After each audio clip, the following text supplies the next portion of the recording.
Welcome to star kitchen சமையல். இன்றைக்கி நம்ம பார்க்க போகிறது ரொம்பவே ஹெல்த்தியான ஒரு ஸ்நாக்ஸ் ரெசிபி தாங்க பார்க்க போகிறோம். அதை பார்க்குறதுக்கு முன்னாடி நம்ம சேனல் லைக் பண்ணுங்கள், ஷேர் பண்ணுங்கள், கமெண்ட் பண்ணுங்கள், சப்ஸ்கிரைப் பண்ணுங்கள், கூடவே இருக்க பெல் பட்டனையும் ப்ரெஸ் பண்ண மறக்காதீங்க.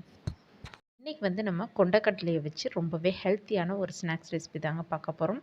அதுக்கு தேவையான பொருட்கள் என்னென்னு பார்க்கலாம். இப்போ நம்ம செய்யக்கூடிய இந்த ரெசிபியை நீங்கள் செஞ்சு வச்சுக்கிட்டீங்க அப்படின்னா ஒரு 10லேருந்து 15 நாள் வரைக்கும் நீங்கள் ஸ்டோர் பண்ணி வச்சுக்கலாம்.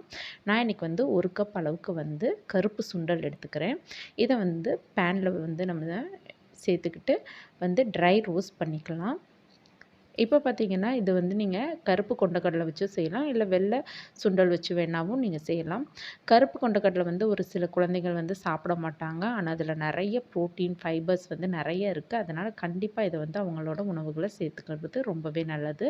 இப்போ நம்ம எந்த அளவுக்கு கொண்டக்கடலை எடுத்துக்கிட்டோமோ அதே அளவுக்கு அரிசி எடுத்துக்கலாம். நீங்கள் எந்த அரிசி வேணாலும் எடுத்துக்கலாம். பச்சரிசி வேணாலும் எடுத்துக்கலாம். இல்லைன்னா நீங்கள் புழுங்கல் அரிசி வேணாலும் எடுத்துக்கலாம். அதையும் ட்ரை ரோஸ்ட் பண்ணி தனியாக ஆற வச்சுருங்க. எந்த கப்பில் நீங்கள் அரிசியும் கொண்டக்கடலையும் எடுத்தீங்களோ அதே கப்பில் சர்க்கரை எடுத்துக்கோங்க. நாட்டு சர்க்கரை எடுத்தாலும் ஓகே தான். இல்லைன்னா நீங்கள் வெல்லம் வேணாலும் எடுத்துக்கலாம். அதில் 1 கப் அளவுக்கு அதே அளவுக்கு தண்ணி சேர்த்துக்கிட்டு சிறிதளவு ஏலக்காய் தூள் சேர்த்து நல்லா கொதி வரட்டும். இப்போ நம்ம ஆற வச்சுருக்கக்கூடிய கொண்டக்கடலையும் அரிசியை மிக்ஸி ஜாரில் சேர்த்து நல்லா எந்த அளவுக்கு உங்களால் பவுடராக நுணுக்க முடியுமோ அந்த அளவுக்கு நீங்கள் நல்லா பவுடராக நுணுக்கிக்கோங்க.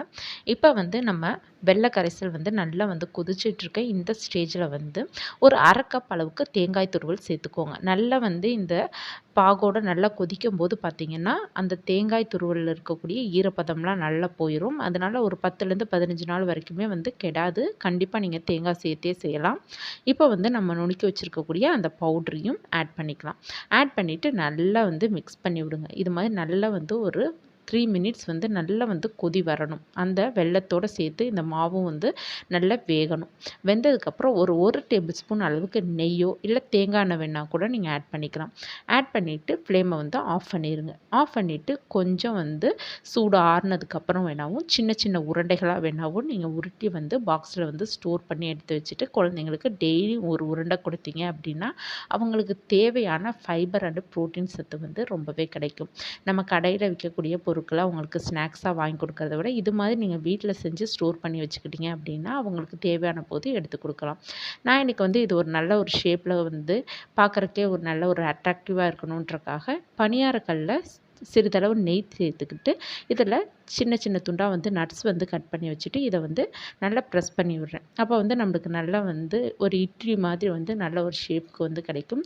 குழந்தைங்க பார்த்தா வித்தியாசமாக இருக்கேன்னு சொல்லியே சாப்பிடுவாங்க. அப்படின்றனால நான் இது மாதிரி செய்கிறேன். வேணுன்றவங்க இது மாதிரி செய்யலாம். அப்படி இல்லைன்னா நீங்கள் கையிலேயே கூட ஆறுனதுக்கப்புறம் சிறு சிறு உருண்டைகளாக உருட்டி கூட நீங்கள் எடுத்து வச்சுக்கலாம். இது மாதிரி லைட்டாக பணியாரக்கல்ல ப்ரெஸ் பண்ணி விட்டுட்டு ஒரு 5 நிமிட்ஸ் கழித்து நீங்கள் ஸ்பூன் வச்சு தனித்தனியாக எடுத்துக்கிட்டிங்க அப்படின்னா நல்ல ஒரு ஷேப்பில் வரும். இது மாதிரி சின்ன சின்ன அச்சுகளாக வரும். நீங்கள் இதை ஒரு ஏர்டைட் பாக்ஸில் போட்டு ஸ்டோர் பண்ணி வச்சிட்டிங்கன்னா ஒரு 15 நாள் வரைக்கும் கெடவே கெடாது. கண்டிப்பாக இந்த ரெசிபியை செஞ்சு பாருங்கள். குழந்தைங்கள்லாம் ரொம்ப விரும்பி சாப்பிடுவாங்க. நீங்கள் இதில் போட்டிருக்கிறது கொண்டக்கடலைன்றதை நீங்கள் சொன்னால் தான் தெரியும். அந்த அளவுக்கு டேஸ்ட் நல்ல வித்தியாசமாகவும் இருக்கும். அதே மாதிரி பார்த்திங்கன்னா அவங்களுக்கு பிடிச்ச மாதிரி இருக்கும். கண்டிப்பாக இந்த ரெசிபியை நீங்கள் செஞ்சு பார்த்துட்டு உங்கள் ஃபீட்பேக் கமெண்ட்ஸை சொல்லுங்கள். தேங்க்யூ.